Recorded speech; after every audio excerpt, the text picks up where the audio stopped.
Copywriting et marketing, deux dangers qui nous guettent tous. En copywriting, rédaction commerciale, publicitaire et marketing, il y a deux dangers qui nous guettent tous. Même si nous sommes directeurs marketing, hors pair, responsables commerciaux de génie, maîtres copywriter ou commerçants ultra compétents. Bonjour, bonsoir. Je suis Joris de copywritingfacile.com et nous allons découvrir ensemble dans cette vidéo les deux dangers qui nous guettent tous. Allons-y donc. Copywriting et marketing. Responsable commercial de génie ou pas, voici le premier danger qui nous guette tous et comment l'éviter. En copywriting et marketing, voici le premier danger qui nous guette tous.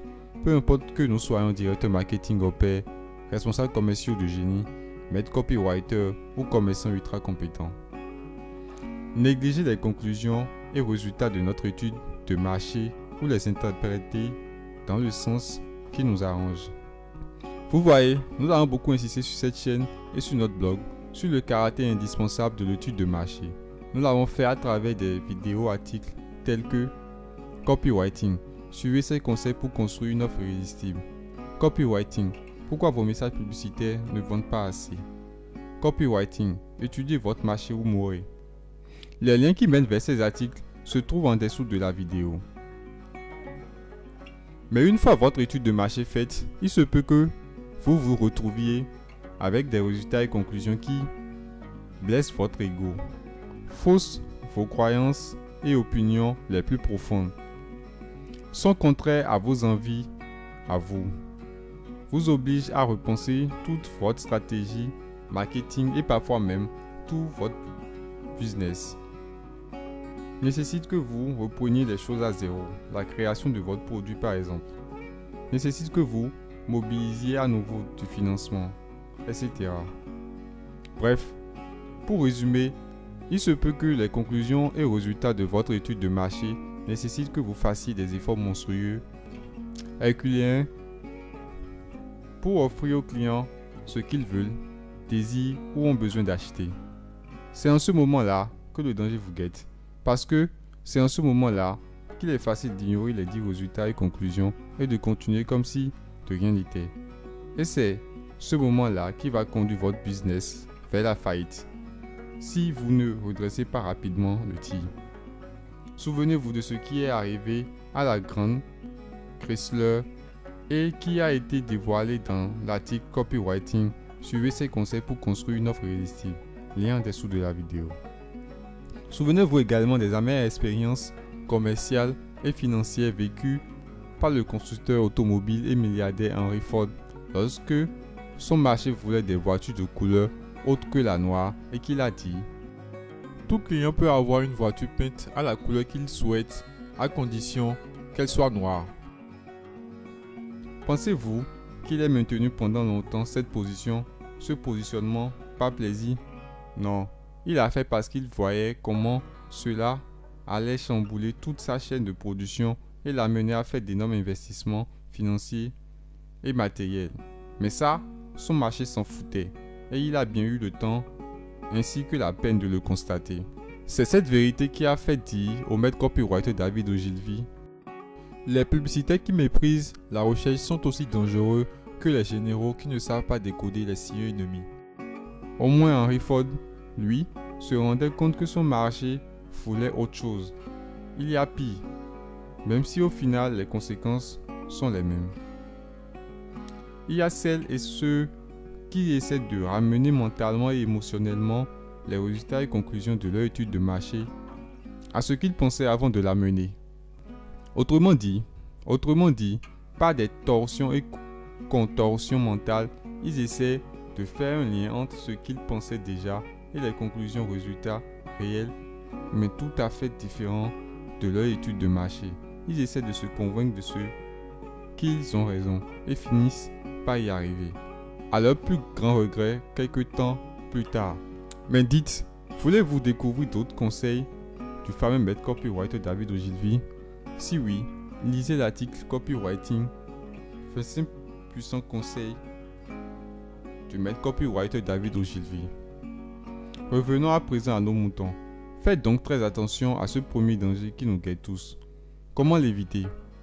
il suffit de mettre en place un dispositif marketing commercial pour commencer à écouter et continuer d'écouter votre marché, puis de rectifier votre business en conséquence. Même si c'est pénible au départ. Parce que même si c'est pénible au départ, c'est cela qui va permettre à votre entreprise de croître encore et encore au fil du temps.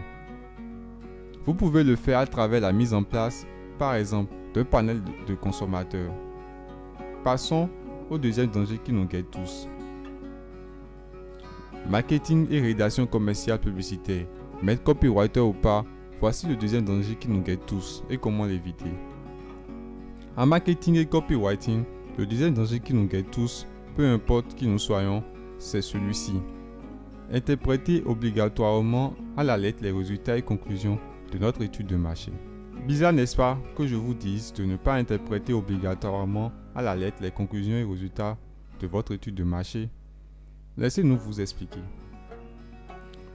Vous voyez, si vous interprétez obligatoirement à la lettre les résultats et conclusions de votre étude de marché, vous risquez de créer un produit, bien ou prestation de services, tangible ou numérique, web ou hors web, qui ne va pas vraiment satisfaire votre client, ne va pas mieux le satisfaire que les produits créés par vos concurrents. Pire, interpréter les résultats et conclusions de votre étude de marché de cette manière pourrait vous empêcher de continuer à faire évoluer votre produit de façon à finir par obtenir le produit qui convienne le mieux à votre marché. C'est cela qui a fait dire au maître copywriter David Ogilvy: je remarque une réticence croissante de la part des responsables marketing à se servir de leur capacité de jugement. Ils se reposent beaucoup trop sur les recherches et ils les utilisent comme un soulard, ce soutien à l'aide de lampadaires au lieu de s'en servir pour s'éclairer. Un exemple pour illustrer. Si Henry Ford avait demandé à ses clients ce qu'ils voulaient, ces derniers n'ayant jamais vu ce à quoi ressemblait une voiture, auraient tout simplement dit des chevaux plus rapides et plus confortables. Les résultats et conclusions d'une telle étude de marché seraient: les clients veulent des chevaux plus rapides et plus confortables. Si Henry Ford avait suivi de tels résultats et conclusions à la lettre, il allait orienter ses recherches dans le sens de la génétique et de la biologie, faisant des tests dans le but de rendre les chevaux plus rapides et plus confortables. Au lieu de cela, il a créé et vendu plusieurs millions d'exemplaires de quelque chose de plus rapide et de plus confortable que des chevaux, une voiture.